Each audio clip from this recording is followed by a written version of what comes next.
嗨，大家好。今天本来是在家里看网球实况比赛的，看到高潮的时候突然中断了，并不是线路中断啊，而是比赛场地呢下大雨了。今天呢是美国的辛辛那提网球比赛啊，第3天。本来正在直播的呢是中国的网球运动员郑钦文，也就是刚刚在巴黎获得奥运女网单打冠军的这位选手。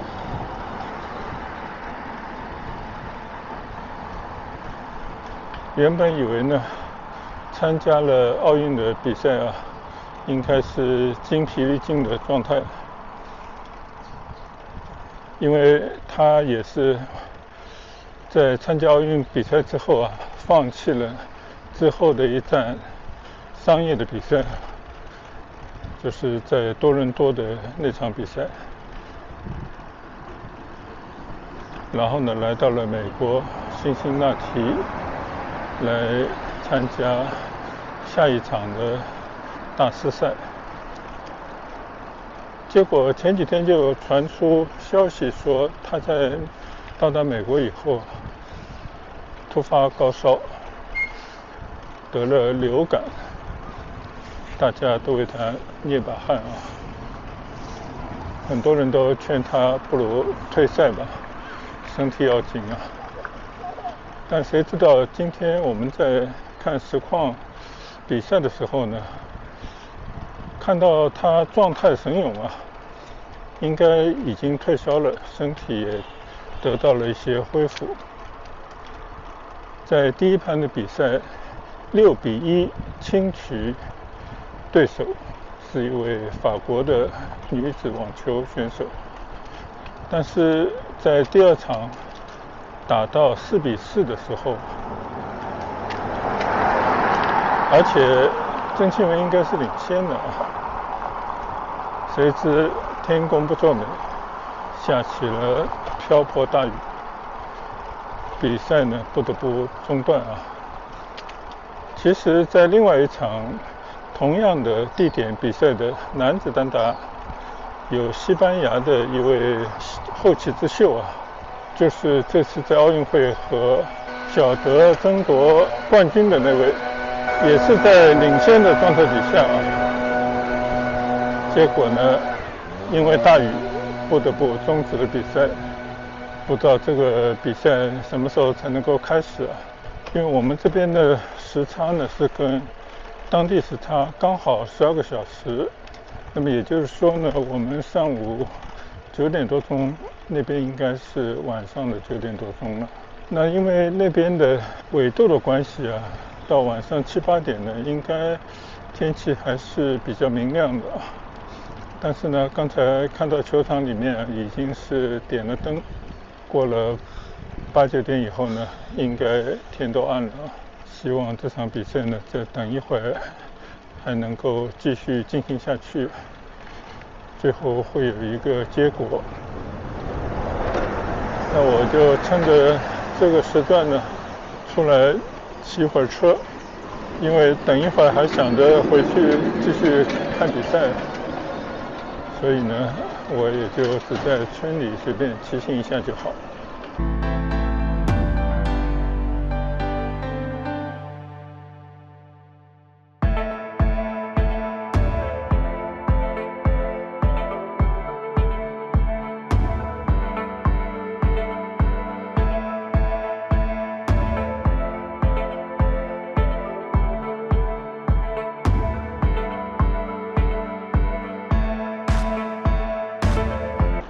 最近呢，天气啊一直不是很稳定，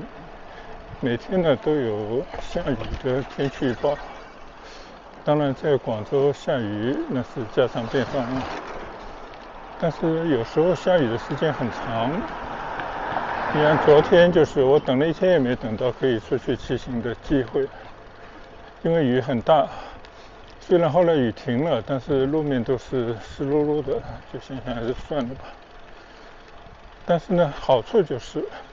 如果你能够抓住下雨之间的间隙，或者下雨前的天阴的那个时段呢，气温就不会特别高，就像现在大概31度左右。我觉得在村里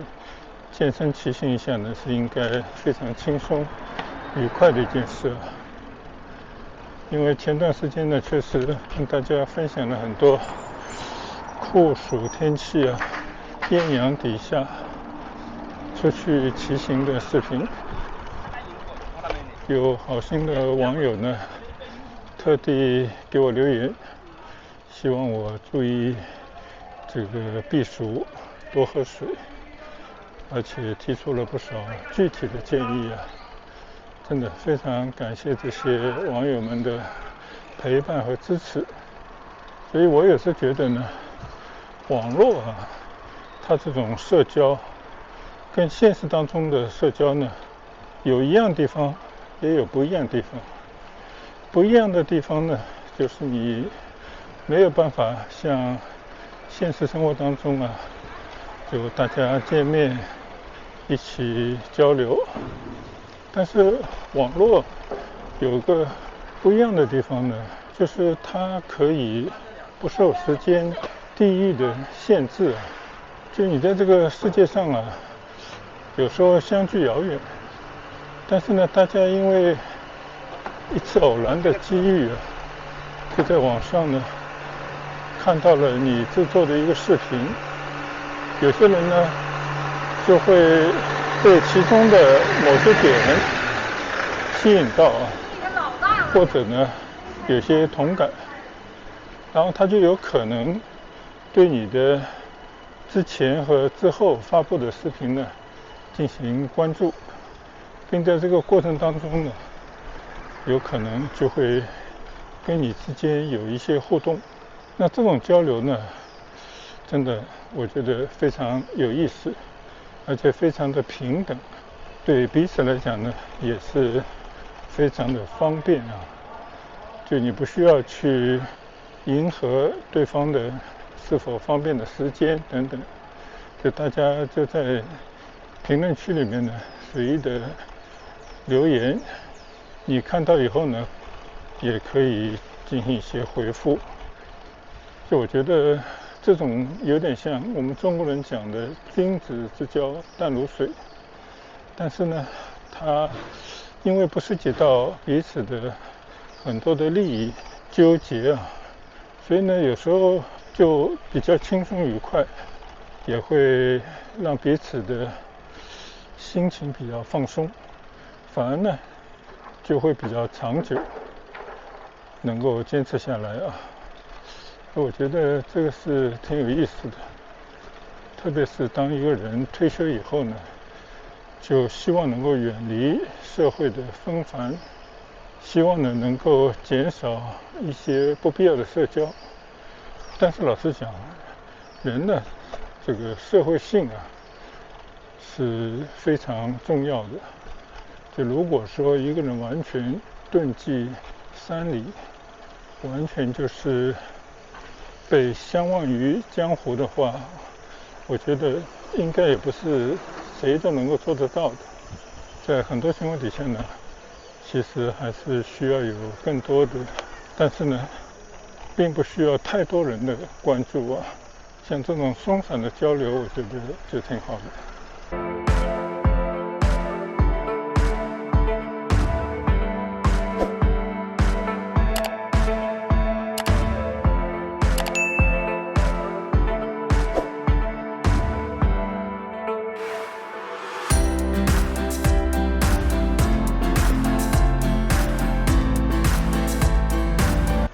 闲着也是闲着，我们就来说说网球，说说郑钦文。其实郑钦文真的非常像以前中国的一代网球巨星李娜。为什么说她是巨星呢？因为她达到了亚洲人在这个世界上网球这个体育项目当中最高的荣誉了。那毕竟网球呢，诞生于西方，也是经过了100-200年的这样的发展呢，早已经成为了一个全世界瞩目、受全世界欢迎，也应该是最具商业价值的体育项目之一啊。而更重要的呢，作为一个相对来讲还是小众的网球这样的体育项目啊，中国人能够走向世界，这个非常的不容易啊。而更加奇妙的呢，是李娜开创了一个脱离中国这种正统的体育体制啊，就完全呢靠自己单打独斗。你想，他都请不起教练，在去往比赛场地的过程当中呢，都必须省吃俭用。结果她的老公不但是她的领队，也是她的教练，也是她的陪伴，就靠顽强拼搏的精神打开局面。所以虽然李娜呢可能因为性格所致吧，就那种强硬、不服输，同时呢有时候不得不拘小节的这种性格，也没少招来某些人的批评啊。但总体来讲呢，我相信绝大部分的中国人，尤其是年轻一代啊，都为他倾倒，为他的努力啊表达赞赏。在若干年以后，同样是湖北人的郑钦文，同样走着一条跟李娜同样的相对寂寞但是自由独立的非体制内运动员所走的艰难的道路啊，最后居然在巴黎奥运会上大放异彩，为中国这个国家呢争得了一面从未有过的奥运网球女子世界冠军的金牌啊！而且大家从不认识她到突然看见一颗明亮闪烁的体育新星，更关键的呢是明显的感觉，出生于新时期的郑钦文没有李娜那份悲情，她已经有了不错的物质上面的支持。她不像李娜那样啊，是半途出家，是后来才走上了和国家的体育体制分道扬镳，追求职业的网球之路啊。而郑钦文呢，就完全不同，他可能从小他就希望成为李娜那样单打独斗的网球运动员，而且幸运的是，他成长的环境是中国经济发展，所以呢，他的父母也已经具备了这种能力啊，就为他在物质上提供非常充足的支持。所以我们在奥运会的网球单打冠军争夺赛的赛场看到了郑钦文的团队啊，就人数不下6-7人。那么大家可以想象，这些都是由他的家人资助，由他一点一点的打开局面啊，得到的一些比赛的奖金，才得以持续下去的这么一个团队。也就是说呢，像这种体制外的走向世界，完全靠商业的体育环境里面去拼搏、去奋斗、去体现自己价值的人呢，其实可以想象啊，这条路是非常艰难的，或者对于大部分的运动员来讲啊，可能终其一生也很难达到自己事业的顶峰。很多人呢，到最后啊，因为成绩不如意，最后面对的困惑，或者说不得不退出的，往往就是经济的原因。这跟中国的体制内的运动员是完全不同的。你在体制内效力，体育就是你的职业，你就是在国家的资助底下，你有强大的团队，衣食无忧。当然了，唯一你要分享的就是你的取得的荣誉，你必须首先感谢国家的培养，感谢你的团队，同时呢，你将成为老百姓的偶像，甚至被媒体誉为爱国的英雄，因为你为国家争得了奖牌、金牌，而且在这个整个过程当中，你必须跟这个体制保持一致。如果你讲了一些出格的话，或者说在取得辉煌的成绩之后，就想追求自我，那其实很快你就会被这个社会边缘化。那么这些体制给你带来的更多的荣耀，还有经济上的回报可能就会烟消云散。也就是说呢，你如果仅仅是在国家的体系支持底下去为国家争得荣誉，那么也可能这辈子对你来讲最好的路就是一辈子跟这个体制来绑定。那你必须要放弃自己内心的对于自由的渴望，或者对于自身的价值观的坚持。而像李娜，也包括未来的郑钦文，他们不用顾及那么多，你只要自己能够在经济上面不出问题，剩下的就是通过自身的努力和拼搏去得到荣誉，以及你可以相对独享这些经济价值。更重要的呢，你可以保持你的人格的独立和完整，但是呢，最好你也需要有一些比较高的情商，因为毕竟中国10几亿的老百姓才是你的衣食父母，所以在国人面前，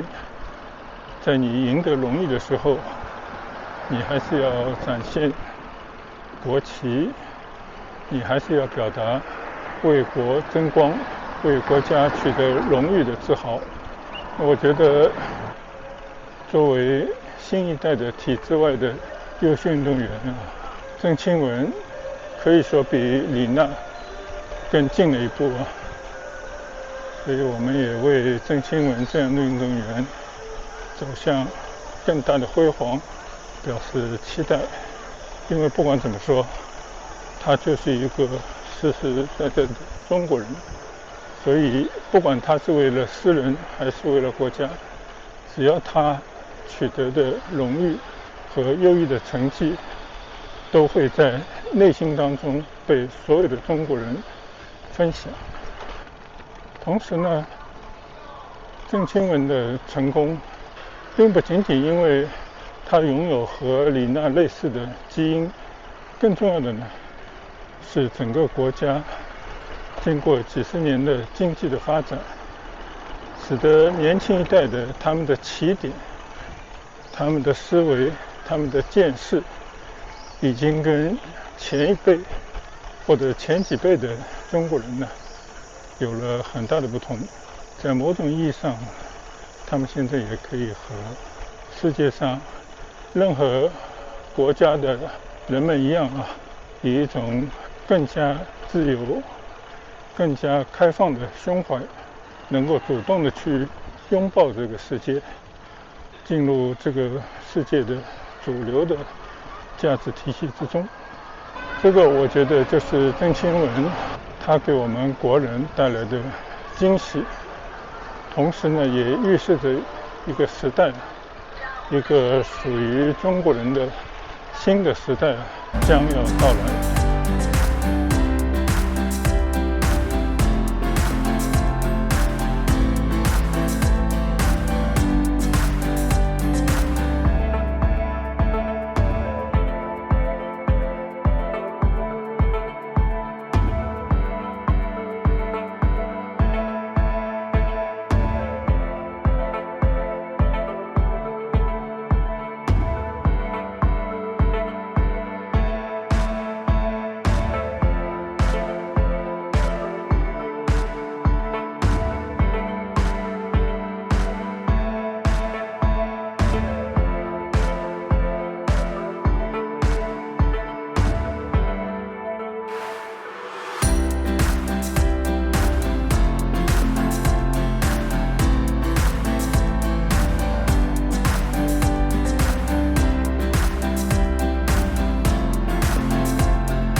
今天我在看电视直播郑新文比赛现场的时候呢，我就觉得这个比赛的场地似曾相识。就后来突然想到，那个场地不就是我去年感恩节去美国辛辛那提探望我老友的那座城市的那个辛辛那提州立大学的体育馆嘛？我记得上次我的老友就跟我讲过，就在美国呢，有很多内陆的城市其实他们也有很优良的体育这种传统。那在美国呢，大概有这么几个体育项目是深受喜爱的。一个当然就是美国的橄榄球，就大家知道有每年的超级碗的比赛那真的是不得了的商业价值的一场比赛。那第二个呢，可能就是美国民间大家深受喜爱的棒球。那么这种棒球的比赛或者这项体育项目呢，传到了很多国家。比方现在作为亚洲的国家就日本对这个职业棒球联赛特别热衷，当然还有中国的台湾地区，还有很多这些地方呢也是棒球这项运动开展的比较好的地区。那第三个呢，当然就是美国的篮球联赛 NBA， 这个是不用说，现在这种篮球文化已经输入到全世界各地，即便在中国呢也有中国的篮球联赛。但其实呢，大家可能不太了解的是，网球这项运动呢在美国也是开展的比较早和持续的。因为据说呢，这个辛辛那提这个体育场它已经连续举办了100多届的网球比赛。最早它应该是在1889年也就是124年以前，就曾经举办过刚刚从欧洲传到美国不久的网球比赛。而且呢，它因为没有受到太多的当时第二次世界大战的影响，所以在美国的这项网球比赛在辛辛那提这座城市连续举办的网球比赛呢，一直没有中断。据说在历史上呢，只有3次因为种种原因没有进行比赛，所以可以说呢，是在历史上网球比赛连续举办最多的城市。所以辛辛那提州立大学的这座体育馆，我当时曾经围绕着这个体育馆走过半圈，真的为它一个在中国来讲可能就是3、4线城市吧所建的巨大的体育馆。其实更重要的呢是这个体育馆所处的州立大学里面完好的设施，尤其是学生们的一个中心，设备非常的现代化，环境非常的好，设施非常的完善。所以呢，美国就是一个常富于地方、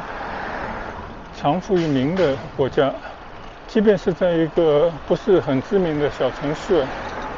它可能也有它的一个特色，还有一个不低于美国平均收入和生活水平的城市的风貌和老百姓的文化气质，以及他们过的生活的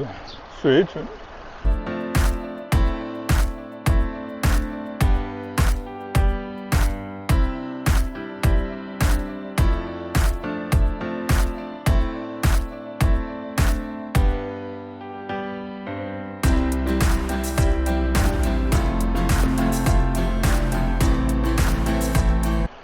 世界非常大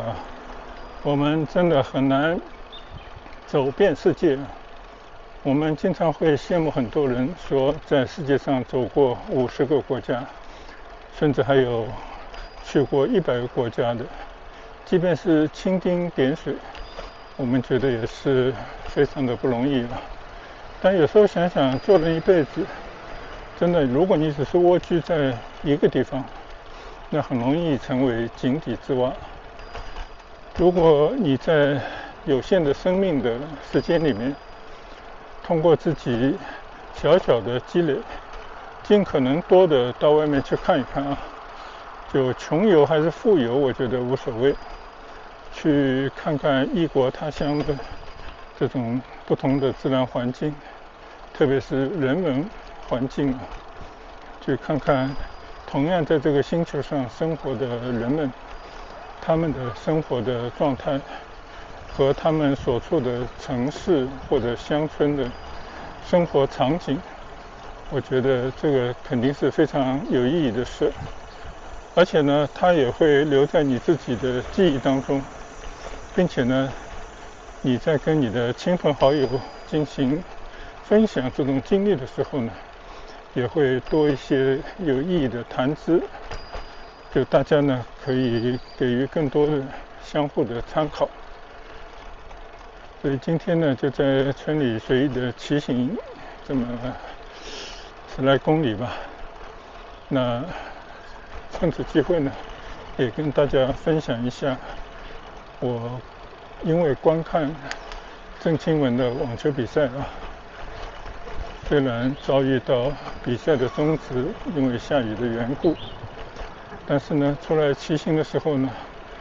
也可以跟大家来做一些分享我对像郑钦文这样的体制外的球员的尊敬，并且期望他们呢将来成为中国的年轻人的一种思维的方式，成为体育的一种抛开政治体制的一种主流。同时呢，也对正在比赛的辛辛那提这座城市这个球场做一些小小的回望啊，因为毕竟是去年感恩节，也就是将过了不到1年吧，在这样的记忆还算比较清晰的时候呢，也跟大家来做一个小小的分享。那如果大家有兴趣呢，可以看一看我在美国辛辛那提，虽然是停留了不足几天，可以算是匆匆一瞥啊，但是呢，对我来讲是新鲜的一片地方的一些记录。其中呢，大家就会看到啊，我在辛辛那提州立大学曾经逛过的体育场，还有就是他们的教学楼、他们的学生中心等等的这些呢，也可以帮助大家去看一看美国的一座相对称不上大城市的城市的风貌，应该说还是很有意义的一件事情，就可以有助于大家对美国这个国家，它其实不同的州、不同的城市，虽然每个地方、每个城市有大有小，但是它的人文的风貌、人的精神面貌，还有当地的生活水准，还有他们的生活的环境等等啊，都有相似之处。说到底，美国是一个民主、自由，各个地方有高度的自治权，所以他们可以根据当地老百姓的民意来制定适合这座城市发展的一种规划。那么这些老百姓，他们愿意选择在这座城市留下来继续发展，他们肯定都是因为大多数人坚守着某种生活的理念、生活的习惯，或者表达他们在生活当中某种喜好，喜欢什么，不喜欢什么。当然，有些人可能因为种种原因会离开，但是这座城市最终还是大部分人愿意留下来的，大家共同的家园。所以有时候你去看啊，一场网球比赛可以在这个国家的某一个城市坚持了100多年，那么这就意味着这个城市里头的老百姓啊，已经是更换了好几代人，但是他们对于某一项体育运动的热爱却一直传承下来，而且更重要的呢，是他们共同追求的某种生活的理念和方式呢，也都传承了下来。所以从这里面呢，大家说不定可以学到一些，或者得到一些启示啊。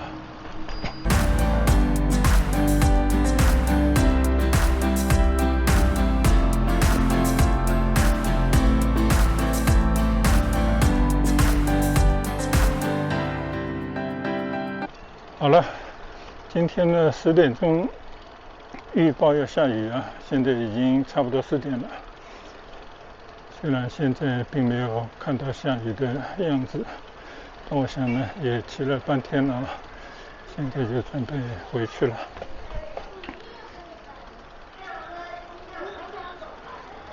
看看网球比赛的实况是不是又可以转播了啊？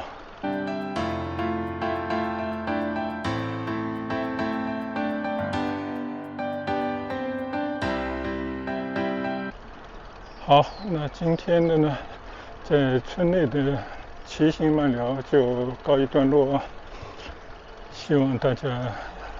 有时间呢，也看看自己崇拜的一些体育明星的比赛，得到一些精神上的鼓舞，并且呢，尽可能啊，身体力行，多健身，多活动，让自己的身心表示愉悦。我相信这就是运动给大家、给社会带来的好处。谢谢大家的观赏，我们下期再见，拜拜。